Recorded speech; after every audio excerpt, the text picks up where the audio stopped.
Gente que Fala, o melhor programa de debates do rádio brasileiro. Gente que Fala tem texto e direção geral do jornalista Fausto Camunha.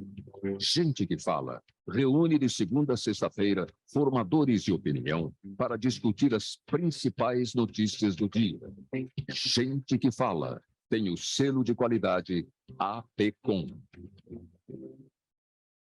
Olá, olá, boa tarde. O programa Gente que Fala está começando ao vivo aqui pela Rádio 365, a sua rádio de todos os dias. Imagens pela UTV, a TV da internet e também pelas redes sociais, Instagram, Facebook, nosso canal no YouTube, tudo ligadinho, tudo no ar, tudo para você acompanhar a nossa jornada de hoje por aqui. Até 1h da tarde, a gente quer você curtindo, comentando, compartilhando a nossa transmissão, interaja com os nossos convidados, fazendo perguntas, isso é muito legal. 973350038, 973350038. 12:02, pessoal, eu sou o Mauro Friesman e vamos então apresentar os nossos convidados que vão analisar, vão debater os temas por aqui propostos. Eu trago aqui hoje na nossa bancada Dr. Marco Kojorowski, advogado do Conselho Superior de Direito da FEComércio São Paulo. Ele também é presidente da Comissão de Direito Bancário da OAB Santana. Tudo bem, doutor Marco? Bem-vindo. Como está? Bom dia a todos os ouvintes e web espectadores do programa Gente que Fala. Um grande abraço ao meu querido amigo Fausto Camunha, a Zenilda e o Mauro Friesman. Obrigado. Obrigado pela presença aqui com a gente sempre, colaborando aqui com a formação de opinião da nossa audiência. Também com a gente a Amanda Pontes Rassi, linguista computacional. Ela é da redação Nota 1000. Tudo bem, Amanda? Bem-vinda. Oi, Mauro, tudo bem? Obrigada pelo espaço aí da gente discutir. Boa tarde a todos que estão participando conosco. Muito obrigado, Amanda. Eu apresento também aqui na nossa bancada de hoje o professor Vitor Raoni Ribeiro de Oliveira. Ele é assessor pedagógico da Mind Makers. Tudo bem, Vitor? Boa tarde, Mauro. Boa tarde a todos. É um prazer conseguir dividir esse espaço com vocês para conseguir fazer esse debate amistoso e bem produtivo hoje. Legal, gente. Vamos ao nosso primeiro assunto desta tarde, edição do programa Gente que Fala de terça-feira, para dizer que a Justiça de São Paulo determinou que o governo do estado suspenda a distribuição de materiais didáticos no formato digital até a correção e revisão de seu conteúdo. O material com a qual a Secretaria de Educação pretendia substituir os livros didáticos do MEC virou motivo de piada, por conter erros grosseiros de escrita e informações históricas geográficas totalmente equivocadas. A liminar da juíza Simone Casoretti, da 9ª Vara de Fazenda Pública, estabelece o prazo de 48 horas para o governo do estado cumprir a decisão. Bom, o governo do estado disse que afastou os servidores que seriam os responsáveis por esses erros cometidos aí no material digital e que o conteúdo foi atualizado, foi retificado. Vitor, menos a decisão aqui da Justiça e mais vamos analisar exatamente o que aconteceu com esse material. Como é que você avalia tudo isso, esses erros que são cometidos? Claro, os responsáveis vão ter que ser identificados e tudo isso vai ter que ser apurado, mas do ponto de vista, né, do resultado da nossa educação, como é que você avalia? Bom, Mauro, eu sou professor, né? Como você mencionou Sim. aqui, eu também trabalho hoje dentro de um processo que é uma empresa que trabalha com materiais de educação, sendo assessor pedagógico. Então, acho que o ponto para entregar uma educação de qualidade é um material que ele tem esse cuidado de apresentar um conteúdo de qualidade, uma estrutura que atenda às demandas que a gente tem hoje dentro da sala de aula. E isso é uma coisa que a gente tem que prezar nesse momento de entregar um material para o aluno, né? Então, assim, quanto a decisões, liminares, esse tipo de coisa, eu não consigo muito opinar exatamente por não ser a minha formação, mas dentro desse aspecto educacional é importante ter muito cuidado nisso que a gente vai entregar, uma vez que a educação ela tem esse processo de formar um cidadão, né? Então, a gente precisa ter cuidado e estruturar isso da melhor maneira possível para que esse aluno receba o melhor conteúdo também. Então, como eu destaquei, tem muita coisa para ser vista, tem uma investigação aí para tentar entender o que foi que aconteceu, porque a gente fica se perguntando como é que erros assim, né, passam dessa forma, não existe um trabalho de revisão, né, E aquele que produziu o conteúdo, será que ele não tem a informação correta? Será que, por exemplo, praias na cidade de São Paulo, isso é inadmissível esse tipo de coisa acontecer. Vitor. Mauro, eu creio que, assim, é um processo de revisão que acabou tendo uma falha ali, mas eu, assim, eu também não consigo julgar o processo, porque dentro dos materiais que eu trabalho hoje, a gente tem esse processo feito por outro setor, inclusive, né? Eu trabalho com a ponta que é entregando o material na escola e auxiliando a escola a lidar com ele no dia a dia. Então, assim, é uma revisão que falhou, é um processo que teve uma falha, mas que a gente realmente precisa entender como foi para que a gente possa apontar um culpado ou dizer algo sobre esse processo. Agora, a implicação educacional em relação a tudo isso, com as correções feitas, evidentemente, e com os alunos devidamente informados e aprendendo direitinho, isso tem alguma implicação daquele ponto de vista? Poxa, o aluno percebeu que tinha um erro, foi corrigido, mas ele fica com aquela coisa depois armazenada. Acho que uma vez que tem a correção e o professor que está ali na frente, ele consegue desenvolver esse material da melhor maneira possível, essa insegurança com o tempo passa. Essa insegurança ela vai e o aluno ele começa a confiar porque o principal ali é o professor, né? Dentro do cenário educacional é o professor que guia esse processo, não é de fato o material. O material é um suporte tanto para o professor quanto para o aluno para conseguir guiar qual é o caminho a ser trilhado.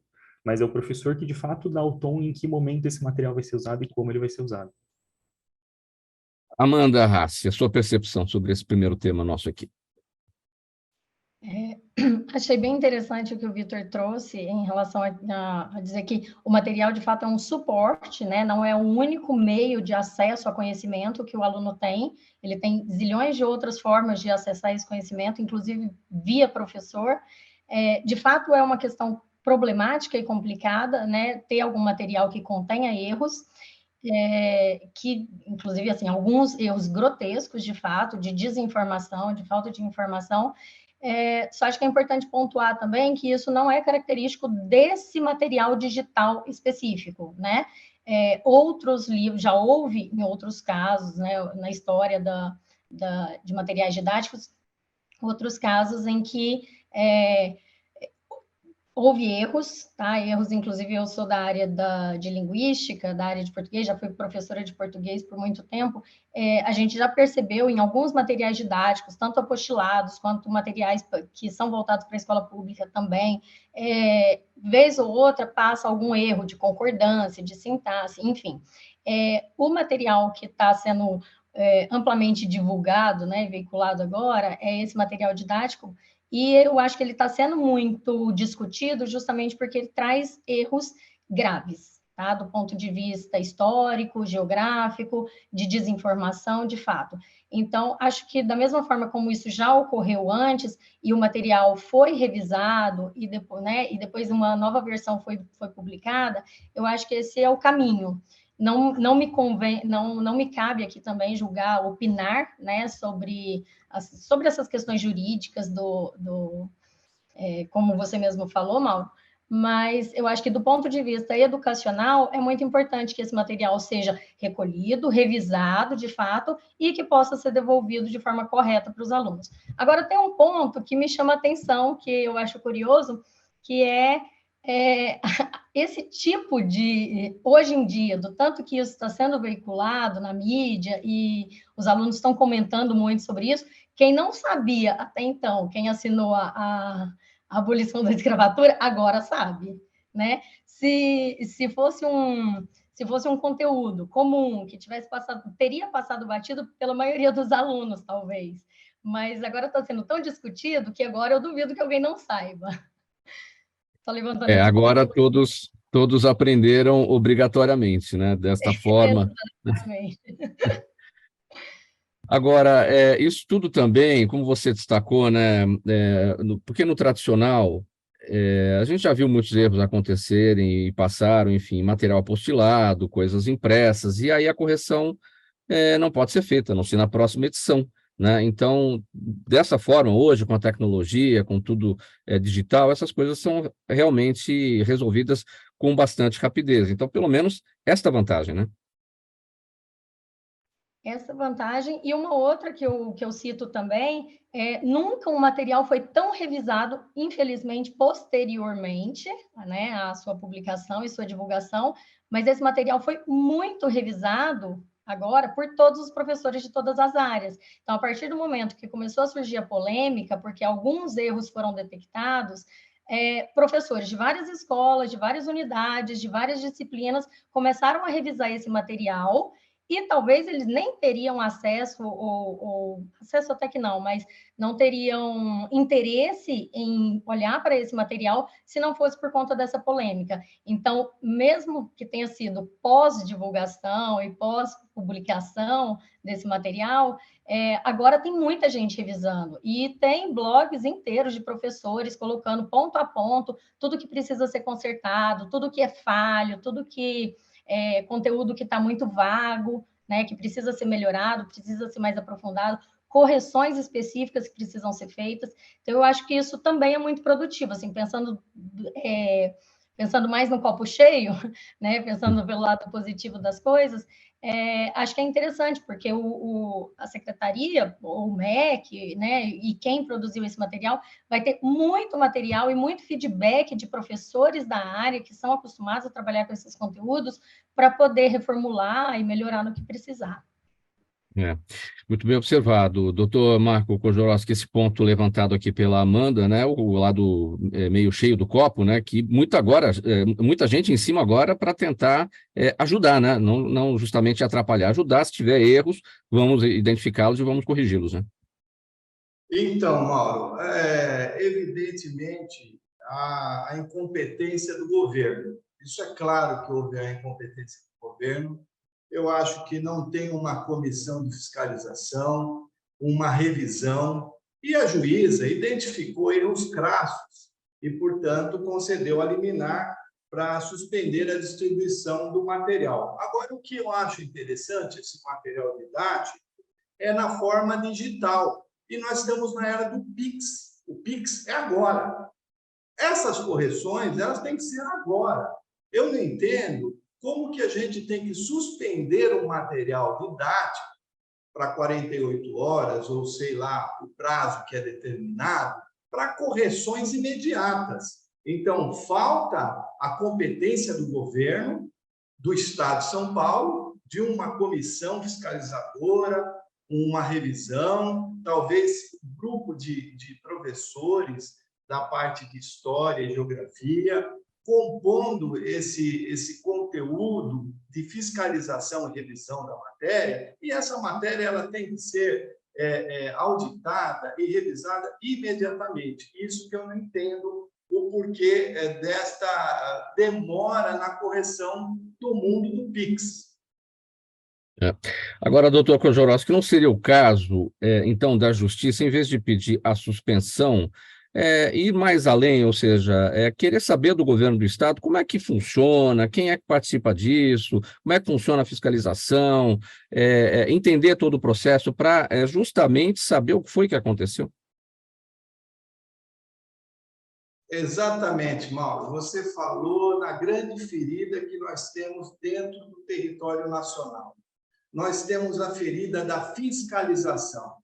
Falta fiscalização em todas as áreas que precisam ser fiscalizadas. Nós vamos abordar outros assuntos, mas na educação já com tantos anos, falta a fiscalização. Se tivesse uma fiscalização competente, não teria erros. Agora, erros sempre existiu, Mauro, sempre.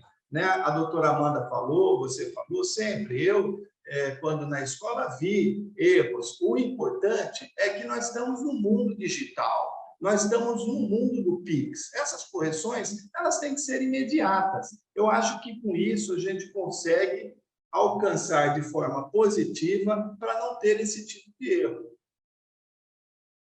12h15, pessoal. A gente segue por aqui com outros temas nesta edição do programa Gente que Fala de terça-feira. Rádio 365, a sua rádio de todos os dias. Imagens na Altivia, TV da internet, também redes sociais, Instagram, Facebook e ainda o nosso canal no YouTube. Vamos passar o tema aqui para dizer sobre uma coisa que está preocupando muita gente, a situação da empresa 123 Milhas, que trouxe preocupação, claro, para quem costuma contratar viagens futuras, especialmente com essas empresas de plataformas. E com a avalanche de reclamações registradas nos PROCONs e o pedido de recuperação judicial da empresa agora, como é que os consumidores voltarão a confiar nesse tipo de operação de compra, de embarque, e acreditar que o dinheiro investido não será perdido, não é, doutor Marco Kojorowski? Mauro, aí que está o grande problema, né? Nós vemos a falta de fiscalização também no setor do turismo.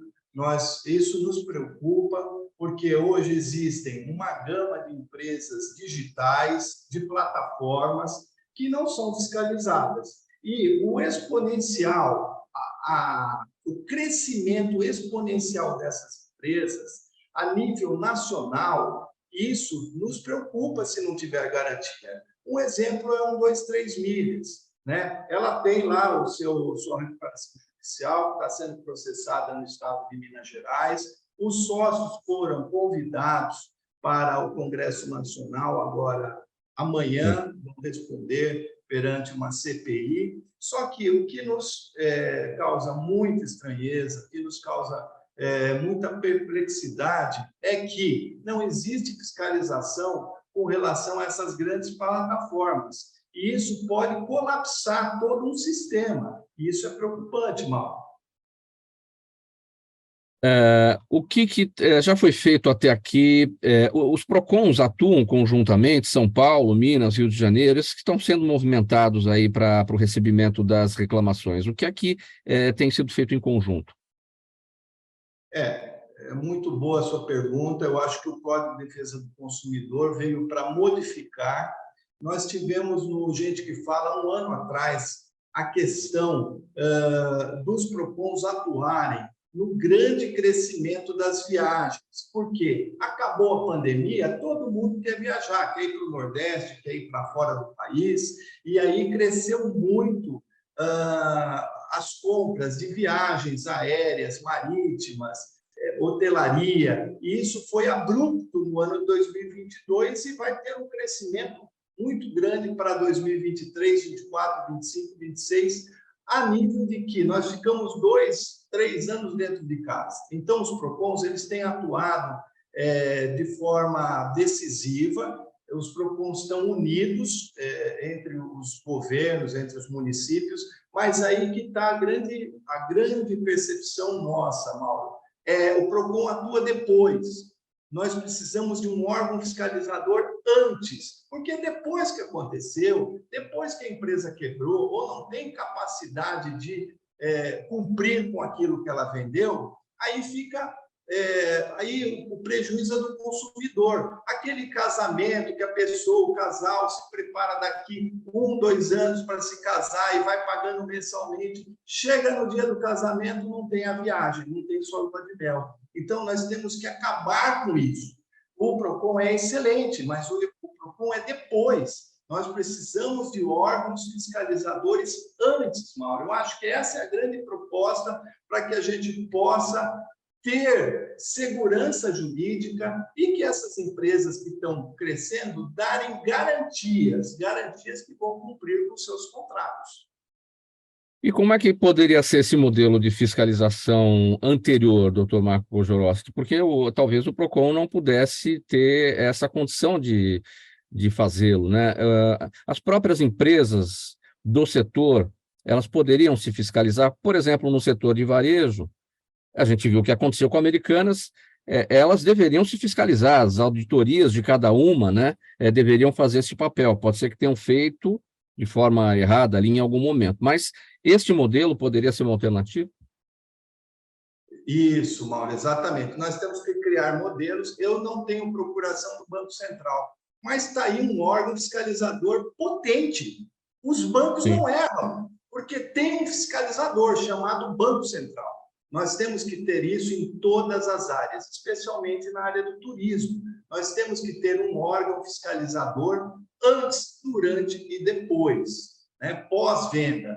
Então, com isso, nós vamos ter garantido aos consumidores que eles vão contratar um serviço de uma viagem futura e, efetivamente, vão gozar dessa viagem.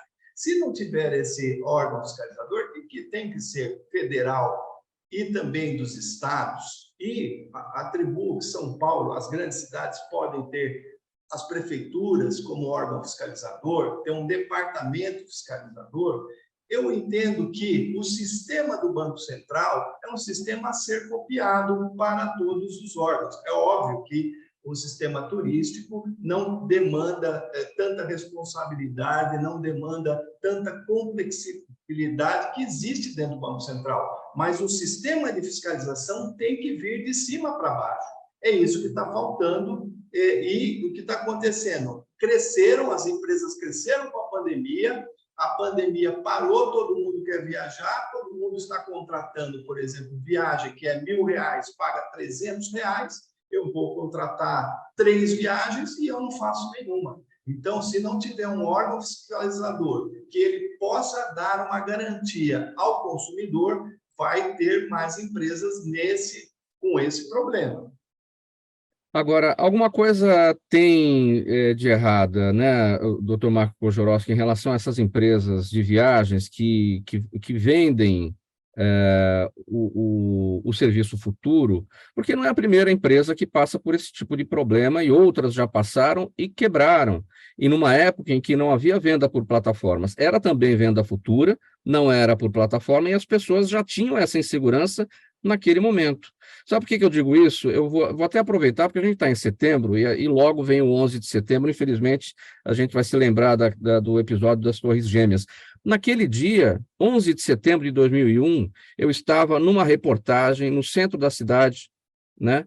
E eu me lembro disso por causa das Torres Gêmeas, evidentemente. Eu estava numa reportagem, eu não me lembro o nome da empresa, que quebrou, que fechou as portas e deixou todo mundo a ver navios ali, consumidores e também os seus próprios funcionários, naquele dia 11 de setembro de 2001. Bem lembrado, Mauro. Eu fiz aqui um artigo, né, em conjunto com a doutora, até a doutora Lucimara Oliveira, mandou um abraço, doutora, e nós aqui constatamos a PNX Travel.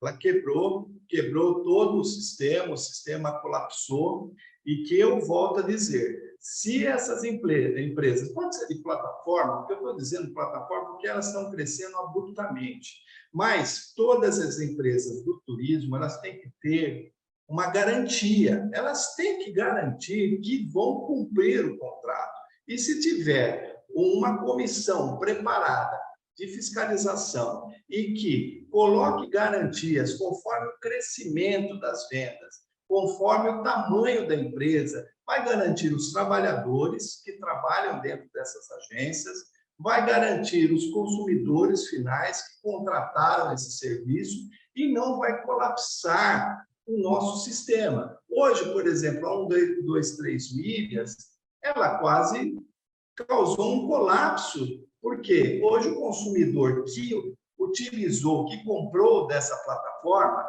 ele vai recuperar isso sei lá quando. Então, ele vai perder a sua viagem, ele vai ter que contratar uma outra viagem com uma outra operadora, e o dinheiro que ele dispôs para aquela viagem praticamente está perdido, ele vai receber a longo prazo. Então, o que eu acho que, além de ter o órgão fiscalizador, precisa também, Mauro, eu concordo com você, tem que ter uma forma de garantia. As empresas têm que crescer, isso é bom para o país, isso é bom para os trabalhadores, isso é bom para o consumidor, mas elas também têm que garantir. Então, as formas de garantia, essa comissão devidamente preparada, ela vai se organizar e vai colocar entendimentos que a empresa, assim que crescer, vai garantindo. Pode ser forma financeira, pode ser forma patrimonial, mas ela tem que ter esse resguardo para a garantia do consumidor e do trabalhador também. Esse valor que a Justiça recolheu, ou bloqueou, né, da 123 milhas, se não me engano, 20 milhões de reais, isso garante eventuais indenizações dos consumidores? Ela garante, só que o processo de recuperação judicial ele é lento. Então, as pessoas, por mais que seja aplicado o juízo que vai tratar da recuperação judicial, ela tem uma tramitação. E essa tramitação vai demorar pelo menos uns 2 anos para começar a pagar esses consumidores, os trabalhadores. A garantia desse dinheiro vai ser muito importante. Mas o que eu acho que se a gente tiver esta comissão e tiver preparado, a gente não precisa esperar uma recuperação judicial. Poderia talvez fazer uma recuperação judicial extrajudicial e indenizar essas pessoas como se fosse um fundo garantidor, como a gente tem lá no Banco Central. Então, você tem preparado um fundo garantidor por pessoa com tal valor. Então, imediatamente vai esse valor para a conta da pessoa e a pessoa vai resgatar sua viagem com uma outra companhia. Eu acho que a gente tem que ter esses mecanismos para que a gente possa atender o consumidor. 12h27 agora, programa Gente que Fala por aqui, edição de terça-feira pela Rádio 365, sua rádio de todos os dias, AltV, nossas imagens na AltV, a TV da internet e também nas redes sociais, Instagram, Facebook e o nosso canal no YouTube. A gente vai seguir aqui para o próximo assunto, para conversar com a Amanda. Olha, com o avanço da inteligência artificial, tem ficado cada vez mais difícil saber se um determinado texto foi escrito por alguém, por um humano, né? Não se trata, claro, de demonizar a ferramenta da inteligência artificial, que, aliás, oferece múltiplas possibilidades de aprendizado, mas saber como usar a inteligência artificial, quando fazer isso. Segundo a equipe de automação da Redmill, há características linguísticas que dão pistas, que dão indícios de textos gerados por inteligência artificial. Mas a abordagem ideal para se detectar conteúdo gerado pela ferramenta é por meio de modelos digitais especialmente treinados. Enfim, Amanda, como é que a gente identifica o autor de redações de textos que são colhidos ali pela inteligência artificial? Mauro, essa é a pergunta de $1 bilhão. Como que identifica? Para um humano, né, para uma pessoa, identificar se um texto foi gerado por alguma inteligência artificial ou escrito por uma pessoa é muito difícil, tá? Isso principalmente porque, apesar da gente identificar algumas pistas e alguns indícios que depois a gente transforma em features para treinar modelos, eles não são categóricos, não são decisivos. Não é o fato de que existe ali uma pista, né? Existe um dos indícios está presente num determinado texto, isso não diz claramente e objetivamente que esse texto foi gerado por inteligência artificial, e nem o contrário também. Então, para um leitor humano, é bem complexo saber, de fato, quando é que um texto foi gerado por IA e quando foi escrito por humanos. Mas a gente fez um trabalho lá dentro da redação Nota 1000, nós fizemos um trabalho bem extenso, a gente está trabalhando nisso desde o início do ano, tá? Lembrando aí que a gente está falando muito, muito especificamente aqui do ChatGPT, né? E de outros modelos, de outros algoritmos aí, de modelos de linguagem que surgiram logo após o ChatGPT e a popularização dele. Então, a gente começou um trabalho em março desse ano para tentar identificar o que seriam esses indícios, o que seriam essas pistas. E tem, sim, alguns indícios linguísticos, né, que a gente observa na grande maioria dos textos gerados por inteligência artificial. A dificuldade é justamente combinar esses indícios para, de fato, identificar quando é que a gente pode comprovadamente afirmar que foi gerado por inteligência artificial, ou se às vezes alguma inteligência artificial foi utilizada como meio de busca, de pesquisa, né? Porque isso também é possível. Essas ferramentas dão suporte para inúmeras tarefas aí. Então, é um pouco complexo, mas o que nós fizemos, o que a gente conseguiu fazer foi treinar modelos usando métricas de similaridade e tal, a partir de um conjunto enorme de dados, tá? Tanto dados gerados, né, textos gerados pelo ChatGPT, quanto dados de redações, de fato, escritas por alunos. E aí, nessa comparação, a gente conseguiu chegar a alguns desses indícios que depois a gente transforma em features para os modelos. Bom, o fato é que esse trabalho tá sendo feito, é inicial, enfim, a inteligência artificial tá chegando agora, digamos assim, então tem muita coisa a ser feita e a expectativa é que a gente consiga chegar lá, né? Porque tem muita gente preocupada. Alguém deve tá perguntando, mas qual é o problema de você compilar os textos ali? O problema é que o texto tem uma propriedade intelectual, ele tem direitos autorais, né? Então é disso que a gente está falando. Então você não vai roubar as ideias, você não vai usar ideias, né, que estão ali contextualizadas como se fossem suas, né? Exatamente. Eu acho que essa questão jurídica da propriedade intelectual e da autoria de um texto que move toda a discussão em torno disso, né? Se a gente pensa, eu trabalho hoje com redações escolares, se a gente pensa que já existe alguma penalização para alunos que copiam um determinado texto, que é o caso de plágio, né? Existe, legalmente, existe o conceito de plágio, e existe uma punição, uma penalidade para quem pratica plágio. Então, quando um aluno copia um texto inteiro ou parcialmente copia um texto de alguma outra fonte, ele não é autor daquilo, mas ele está se colocando como autor daquilo. Então, existe uma penalização específica para isso, perante a lei. E a gente, de fato, a gente penaliza esse aluno, ou zera a redação, ou tem algumas outras formas de penalidade. Agora, quando ele copia isso de algum texto gerado por inteligência artificial, como que a gente prova isso? Porque esses modelos, eles são chamados de modelos gerativos, eles geram língua. Se eu perguntar a mesma coisa 500 vezes para o chat GPT, por exemplo, nas 500 respostas, ele pode me responder de formas diferentes. Então, é diferente do plágio, em que a gente sabe a fonte, consegue identificar e citar a fonte, para dizer, olha, esse texto foi parcialmente ou integralmente copiado daqui. No caso de cópia, né, ou de texto gerado por inteligência artificial, fica essa questão da autoria. Quem é responsável por aquilo? E o caso de divulgar uma informação que não é verdadeira, que é inverídica, né? De divulgar desinformação, como é o caso do primeiro tópico que a gente começou discutindo aqui agora. Quem se responsabiliza por isso?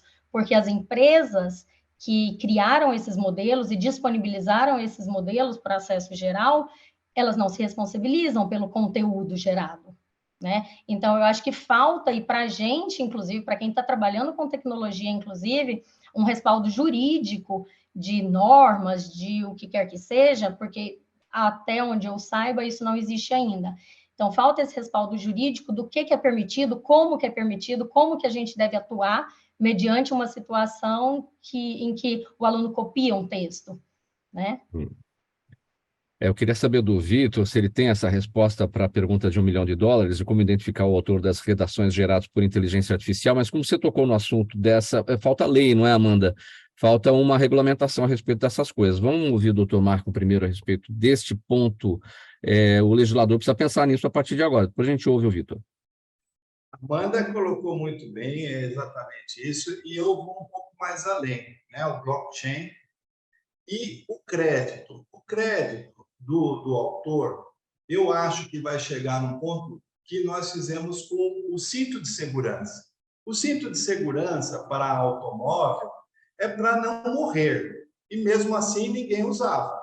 Aplicou-se multa, então 50%, 80% começou a usar. E agora obrigou-se as companhias que fazem veículos a só ligar o carro, andar com o carro com o cinto clicado. Eu acho que vai ser a mesma forma na questão da segurança com relação aos créditos. Você vai fazer um livro, um texto, isso vai ter um crédito do Mauro, do Marco, da Amanda, do Vitor, e esse crédito ele vai estar naquele texto. Isso vai ser divulgado via blockchain, outros sistemas, e esse crédito não pode sair do texto, porque se ele sair do texto, isso é um crime. E aí sim, você vai punir através de um crime com uma pena, porque aí se é um crime, você responde na área criminal, além da indenização de royalties e outras coisas mais. mas eu acho que essa parte da legislação ela vai ser formada mediante a situação que vai ser criada daqui para frente. E eu acho que o crédito ele tem que ser vinculado ao texto, não pode separar texto de crédito. E aí, essa fórmula de fixar isso, aí sim viraria um crime. Isso daqui é um pensamento meu, né, Marcos? Sim. Vitor, sua avaliação, como é que a gente identifica, então, um autor de textos gerados por inteligência artificial? $1 milhão Olha, para você. olha, Mauro, assim, como professor, a gente sempre se preocupa em receber alguma coisa que é copiada, né? E a gente até, com o tempo, desenvolveu ferramentas para fazer isso. Tem ferramentas hoje como o CopySpider, que você consegue jogar um texto da internet lá, ele vai buscar exatamente a fonte. Mas como a Amanda trouxe, o ChatGPT, ele produz um texto novo a cada vez que você faz. Então, a gente não consegue nem buscar qual é a fonte específica daquele texto. E isso se torna um problema grandioso para a gente na sala de aula, mas a gente também consegue enxergar o lado positivo disso, né? Olhar para o copo meio cheio, que a tecnologia na sala de aula ela precisa existir. Então, isso de algum modo pode ajudar o aluno a desenvolver textos melhores também. Um exemplo assim, bobo, mas eles podem começar a querer competir com o ChatGPT para ver qual o texto melhor que vai ser produzido e qual vai ser avaliado, né? Qual vai ter a melhor nota. Então, assim, eu dou aula de física, não dou aula de redação, então não posso dar critérios sobre redação aqui. Mas eu acho que todo esse processo, né, que o ChatGPT desenvolve hoje, ele ainda é muito obscuro porque a gente está muito distante da tecnologia na sala de aula, a gente está muito distante da tecnologia na educação. Inclusive, por isso geram-se polêmicas grandiosas sobre materiais que são, por exemplo, os slides que foram com erros, né? A tecnologia ela precisa estar presente e esse cenário ele está acontecendo no dia a dia hoje. Então, assim, eu não sei responder a pergunta de $1 milhão, mas eu gosto de olhar para esse cenário e pensar que a tecnologia hoje, mesmo que de forma obrigatória, a escola está tendo que engolir. E isso está mudando o cenário para o aluno que tem a tecnologia na palma da mão dele. E isso é o melhor que a gente pode oferecer hoje, né? A gente tem que pegar esses pontos que são ruins, trabalhar para que a gente use a tecnologia a nosso favor, para que a gente consiga desenvolver cada vez mais inteirado na tecnologia, mas usando ela para o bem, e não burlando o sistema, usando o ChatGPT para produzir algo que não é dele. Pois é, o que a gente tem dito aqui, não estamos demonizando a ferramenta da inteligência artificial, é como usá-la, de que forma usá-la e quando usá-la, enfim. Doutor Marco, para a gente fechar esse tópico, eu já tinha falado a respeito disso em outras ocasiões por aqui, tomara a gente tenha a oportunidade de discutir mais a fundo. Vou puxar a sardinha aqui para o meu lado, porque a gente está falando de produção textual, que tem ali a propriedade intelectual, tem lá os direitos conexos. Em relação a nós, profissionais da voz, nós temos os direitos conectos em relação ao uso da nossa voz também, é um direito personalíssimo, né? E a gente já vem tendo problemas aí também com a captura de fragmentos da nossa voz e a nossa voz sendo usada aí para produção de materiais de áudio e audiovisual, né? Então, é um problema aí que precisa ser visto. Novamente, não é demonizar a ferramenta da inteligência artificial, mas é preciso criar regulamentações, não é, doutor? Sim, o fake, né? O fake, a má utilização, isso é crime. Eu acho que tem que ser punições mais severas, especialmente com essa parte dos repórteres, de toda a parte do jornalismo, a parte de televisões, enfim, e toda a cultura, né? Fora as obras literárias, ele tem que partir para o crime. Só que hoje o crime ele é ameno. Se você hoje fizer um processo que está utilizando fragmentos da sua voz e de forma fake, você vai simplesmente dar dor de cabeça, e não é isso. Nós temos que ter penas severas. Então, o que eu acho é que tem que ter penas severas e tem que trabalhar com o criminoso, responder uma pena dura, porque aí nós vamos, sim, coibir a má utilização de vozes, de fragmentos de vozes, sem dar o devido crédito e de forma a prejudicar, criar situações fakes. Eu acho que isso daí é através de penas severas. Faltando 20 minutos para 1 da tarde agora, este é o programa Gente que Fala, pela Rádio 365, sua rádio de todos os dias, imagens pela UTV, a TV da internet e também pelas redes sociais. Uma parada breve agora, gente, todo mundo vai dar uma descansadinha na voz, beber um pouquinho de água, a gente volta em seguida com a sequência dos nossos temas por aqui. Até já.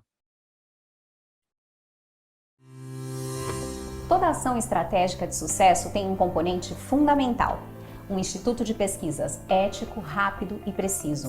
Afinal, é ele que vai fornecer informação confiável, sem achismos ou palpites. E isso, numa época de mudanças rápidas e repentinas, é fator crítico de sucesso. A Orbis é um instituto de pesquisas que une precisão e confiabilidade estatística com a mais alta tecnologia em pesquisas do mercado. Tem inteligência artificial, robótica e Big Data, entre outros recursos, para que você tenha uma informação correta, confiável, com o menor custo e no menor tempo possível. Na sua próxima ação, seja ela corporativa ou política, comece pela Orbis, porque com a informação correta, você vai mais longe, mais rápido e com mais segurança. Faltando 19 minutos para 1 da tarde agora, estamos de volta pela Rádio 365, a sua rádio de todos os dias, imagens pela UTV, a TV da internet e também pelas redes sociais. Programa Gente que Fala, edição de terça-feira. Vamos para o próximo assunto. O crescente avanço da tecnologia tem gerado um cenário de incertezas, especialmente em relação ao risco de substituição de profissionais pela inteligência artificial. Que angústia, hein, gente? Para especialistas, o caminho possível para lidar com essas angústias está no desenvolvimento de competências socioemocionais. E aí, segundo esses especialistas, é preciso que as escolas orientem os estudantes a explorarem ferramentas e conceitos que estimulem a criatividade, a autonomia, a colaboração e outras habilidades que tecnologia alguma conseguirá substituir. Que desafio, hein? Que angústia, Vitor!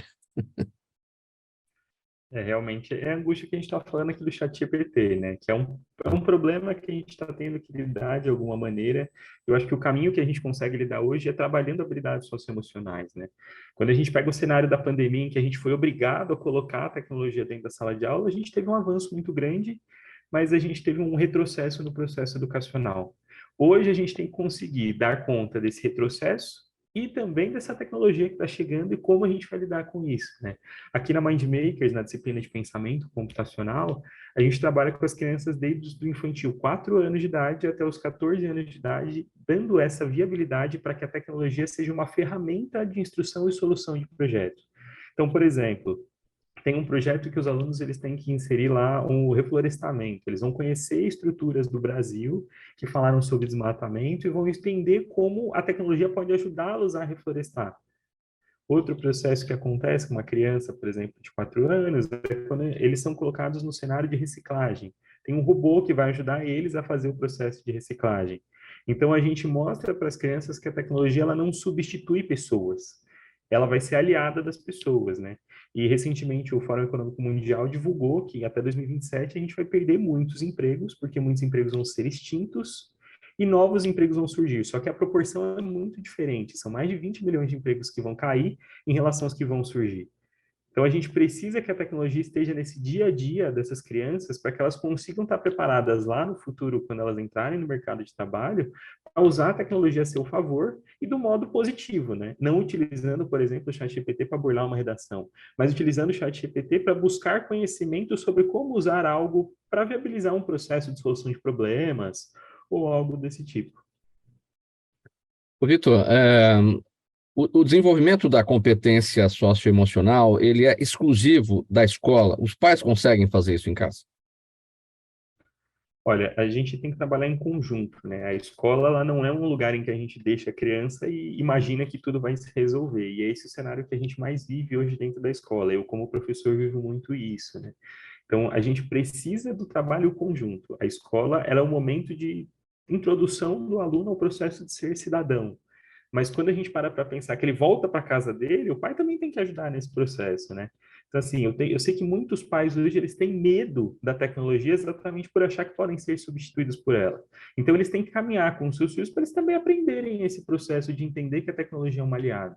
Não é só jogar o aluno lá na escola e imaginar que ele vai se tornar a melhor pessoa possível, uma vez que em casa ele também tem exemplos a ser seguidos. Então, as crianças, em conjunto com suas famílias, precisam aprender a lidar com a tecnologia. E isso acontece em momentos de vivência escolar, que a família também pode estar lá para estar colaborando e entendendo como essa tecnologia funciona. Quando uma nova profissão surge, Vitor, o que é fundamental para poder desenvolver a habilidade para aquele trabalho? A competência socioemocional vem primeiro? Não sei se eu estou conseguindo fazer a minha pergunta, porque assim, você acabou de dizer, tem profissões que vão desaparecer, tem profissões, olhando para o lado meio cheio do copo, que vão surgir, isso é ótimo, a partir de toda essa evolução que a gente tem com inteligência artificial. Mas como ter a competência socioemocional para ter as habilidades para trabalhar nessas novas profissões? Eu imagino que nesse cenário que a gente vive hoje, o socioemocional ele foi distante da escola durante muito tempo, foi distante de todos nós durante muito tempo, né? Todo mundo aqui em algum momento foi recriminado por expressar algum sentimento. E o socioemocional ele vem exatamente para mostrar o quanto esse sentimento é importante de ser vivido e ser trabalhado no momento escolar. Mas para o futuro profissional, como é que é o impacto disso, né? O impacto disso em disciplinas como essa do pensamento computacional é o processo de solução de problemas. Todo mundo aqui hoje de manhã, quando acordou, teve que resolver provavelmente um problema que nunca na vida tinha visto. Então, a gente trabalha esse tipo de processo desenvolvendo habilidades socioemocionais, colocando problemas novos para essas crianças, para que eles consigam desenvolver processos de solução mais rápida. Isso, de fato, vai trazer a solução para tudo? Não. Mas a gente viabiliza que ele consiga ter caminhos diferentes nesse processo, não só dentro da escola, mas principalmente assim que ele vai embora da escola, né? Passa no máximo 14 anos lá dentro. Depois disso, não mais. Sua percepção, Amanda, sobre esse tema? Foram vários temas e vários assuntos aqui, todos muito pertinentes, mas acho legal pontuar que isso que o Vitor falou, de começar a ensinar isso para as crianças, desde crianças, principalmente ensinar o uso correto e ético da tecnologia, eu acho que isso é fundamental. Não exclui, obviamente, o que o Dr. Marco colocou antes, de ter punições e ter penalidades e existir instrumentos jurídicos que façam isso, né? Que atestem especificamente, caso a caso, em todos os casos em que isso é problemático, para quem que isso é problemático, a quem que isso... Enfim, ter instrumento jurídico que seja bem completo, que consiga abarcar todas as nuances relacionadas a essas novas tecnologias que surgem. Semelhante ao que fizeram, né, com as políticas de privacidade de dados que temos hoje, a LGPD, o Marco Civil da Internet e tantas outras, né? Então, pontuar as questões específicas relacionadas a essas tecnologias, eu acho que é muito importante, colocando as implicações disso também, né, as penalidades, punições, mas eu acho que investir também nessa parte educacional, de orientação, de instrução, de como utilizar isso, eu acho que isso também é muito importante, principalmente porque essas tecnologias, agora a gente está falando de uma específica, porque foi, de fato, um marco, né, no avanço tecnológico, que foi o surgimento do ChatGPT e outros modelos parecidos, mas as tecnologias vão continuar surgindo, e eu acho que sempre que surge algo novo nesse sentido, sempre vem essa discussão, vai substituir o homem. Sim, a máquina vai substituir o homem em vários aspectos, em vários trabalhos. Cabe ao homem, ao ser humano, usar essas tecnologias, conseguir usar em seu proveito, tá? No caso específico que a gente estava falando lá de usar o ChatGPT para produzir um material que, né, produzir algo que não é de autoria própria, eu acho que é muito importante colocar aqui que ele pode ser usado, é uma ferramenta muito útil, assim como várias outras, que pode ser usada como um assistente aprendiz, né, no processo de ensino-aprendizagem, não como um oráculo. Ele não vai resolver todas as questões, ele não sabe de todas as coisas, inclusive uma das características desses modelos de linguagem é que eles possuem alucinações. Eles inventam coisas, inventam dados, inventam estatísticas, inventam pessoas. Sim. Isso é muito comum. E eu acho que por isso também que está muito em voga essa discussão, né? A discussão que a gente começou aqui hoje dos materiais. Tem muita gente usando o ChatGPT e outros modelos para produzir materiais. O lance é que a gente não pode simplesmente confiar, né? E volta a questão da autoria. Olha, 10:50 agora. Vamos falar rapidinho, doutor Marco Kozorowski, sobre um outro tema, porque o doutor Marco Kozorowski é presidente da Comissão de Direito Bancário do OAB Santana. Então, a gente vai abordar aqui, porque o digital está na vida de todo mundo, né? E o surgimento dos bancos digitais tem provocado uma revolução nos hábitos de todos os correntistas. Tem aí a promessa de menos burocracia, facilidade para abertura de conta, né, sem precisar ir à agência, movimentação por aplicativo, taxa menor, tudo isso torna aí o Banco Popular uma opção, o Banco Digital uma opção bem concorrida aí, bastante popular, né? Só que muita gente ainda se sente insegura com a inexistência de agências físicas e também da falta de atendimento presencial, né? Aqueles mais tradicionais, especialmente. Os bancos digitais são seguros, doutor Marco?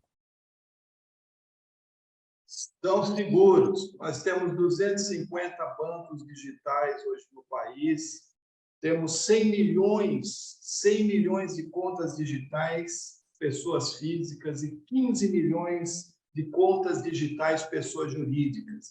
Absolutamente seguro. Desde 1999, vem a implantação do banco digital. Hoje, através do seu celular, você pode fazer transações.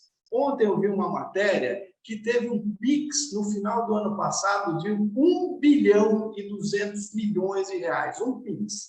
Então, é altamente confiável, está todo sob o égide do Banco Central, uma fiscalização dura, complexa, que hoje o banco digital ele tem que obedecer. Obviamente, que esses bancos digitais eles estão se formando pelo ecossistema daquela empresa.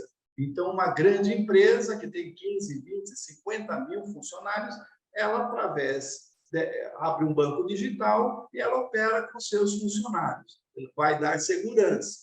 E isso tem que ser muito bem fiscalizado. E isso é muito bom, porque hoje você faz os seus pagamentos sem sair de casa, sem ser assaltado, sem entrar com dinheiro dentro do carro. Quem tem dinheiro dentro do carro, dentro da carteira? Quem tem cheque? Ninguém mais tem cheque, ninguém mais tem dinheiro. Tem um cartão ou alguns cartões de débito e de crédito. Então, é seguro, sim. E eu só vou um minutinho para falar do Dr. Vitor. Foi excelente a exposição do Dr. Vitor, mas eu não me preocupo com os jovens, eu me preocupo com os 40, 50, eu tenho 55 anos, as pessoas de 60 anos, que estão perdendo seus empregos agora por tudo que está acontecendo com a tecnologia. Nós vamos ter uns 20 anos, 2 ou 3 décadas, que tem que trabalhar na cabeça dessas pessoas, porque ele vai ficar obsoleto ao mercado, vai ter lá seus 50, 70 anos e não sabe movimentar uma ferramenta de inteligência artificial, um computador, fazer aí um... Então, eu acho que essa é a grande preocupação, mas banco digital é seguro, sim. Doutor Marco, por mais que o pessoal de 50 e que é migrado, né, do analógico para o digital tenha se esforçado, né, para toda essa situação que a gente está vivendo, nós não somos os jovens, né, que já nasceram nisso e que já têm, teoricamente, um futuro garantido aí pela frente. A gente está numa berlinda, né? Mas é o seguinte, 6 minutos para 13h, perguntas da audiência, o doutor Marco está falando, eu vou com você. Jaime, do Jardim Bonfilholi. Obrigado, Jaime, pela pergunta sempre aqui. Ele quer saber se tem uma estimativa do atual número de processos contra bancos movidos por clientes no Poder Judiciário. Qual que é a maior queixa? Olha, eu ouvi de uma desembargadora do Egrégio Tribunal de Justiça, nós temos 80 milhões de processos a nível nacional. Aqui em São Paulo deve concentrar a metade. Nós estamos falando que os bancos é 1/3. Nós estamos falando em torno de mais de 20 milhões de ações aqui no estado de São Paulo. Obrigado, Jaime. Amanda, a Érica Lopes está no Facebook acompanhando a gente e quer saber se, além do uso da inteligência artificial, é possível identificar facilmente os plágios nas redações. De certa forma, você já destacou esse tema, né? Isso, plágio é relativamente simples, porque, né, parte-se de um banco de dados já produzido de textos estáticos, então é até mais simples fazer isso. Existem já várias ferramentas comerciais que vendem esse serviço. No caso de identificação de IA, é mais complexo um pouco, não significa que não seja possível, tá? Já existem também outros serviços disponíveis, comerciais, alguns gratuitos, outros pagos. Inclusive, a própria OpenAI, que é a empresa que lançou o ChatGPT, ela tem um serviço desse, para identificação de texto gerado por IA ou não. Alguns desses serviços funcionam bem, outros mal, mas é possível também desenvolver essas ferramentas próprias. Não quis dizer que não é possível, tá, identificar. É mais difícil, mas é possível sim. Já que você falou da OpenAI, que é a lançadora do ChatGPT, tem uma pergunta aqui da Daniela Neves no YouTube. Ela diz o seguinte: os jornais The Guardian e o The New York Times e outros também entraram na justiça para proibir a OpenAI de extrair materiais noticiosos de seus sites para alimentar o ChatGPT. Isso é possível? Isso é uma tendência? É a pergunta da Daniela.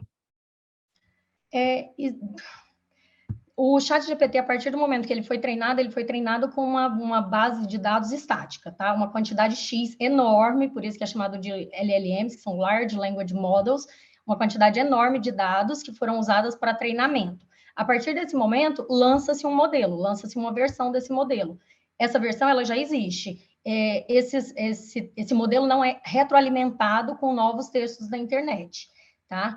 Mas a tendência é que as versões vão se atualizando e vão criando novas versões mais atuais, que usam também os novos textos aí, que pode ser do New York Times ou do que quer que seja. Enfim, isso é possível, sim, de acontecer, mas não é o que mais acontece. E também, assim, ainda que exista um processo contra a OpenAI, existem zilhões de outras soluções parecidas ou, assim, muito semelhantes ao do ChatGPT hoje. Desde o lançamento e popularização do ChatGPT em novembro do ano passado, de 2022, várias outras plataformas, várias outras empresas desenvolveram serviços muito parecidos, porque os dados estão aí, os dados estão na internet, e para esse tipo de modelo, basta ter dados e uma capacidade computacional, né, de processamento. Vitor, a Juliana Rocha no Instagram quer saber a sua opinião sobre o uso das redes sociais nas escolas. E ela também pergunta se elas podem vir a se tornar até mesmo um conteúdo a ser aprofundado pelos educadores. Quando a gente para pensar a rede social, eu acho que é o tema que mais está próximo do nosso aluno hoje dentro da sala de aula. E eu acho que ela pode sim ser uma aliada nesse processo. Eu, por exemplo, trabalho com física, eu trabalho com um processo com meus alunos científica. A ciência, principalmente nessa era de fake news, né? Como atingir essas crianças, como atingir, inclusive, as pessoas que não são mais crianças, como vocês mencionaram aqui, né? Para que a gente possa fazer isso, a rede social ela é uma ferramenta, ela pode ser usada e ela deve ser usada. Uma vez que a gente consegue, teoricamente, foram demonizadas dentro do processo educacional e viabilizamos que ela seja uma ferramenta útil na sala de aula, a gente para de ter esse ciclo vicioso de dizer que é só ruim e principalmente de só usar para o mal. Então a gente tem que usar isso e tem que movimentar com coisas positivas que os nossos alunos na sala de aula desenvolvem. Muito bem, gente. Olha, 2 minutos para 1h da tarde, faltando agora. Vamos colocar um ponto final nessa edição do programa Gente que Fala de hoje, agradecendo a presença de todos vocês aqui por essa conversa super esclarecedora nesse mundo aí do digital, no mundo da tecnologia. Dr. Marco Kojorowski, advogado, ele integra o Conselho Superior de Direito da FEComércio São Paulo, é também presidente da Comissão de Direito Bancário da OAB Santana.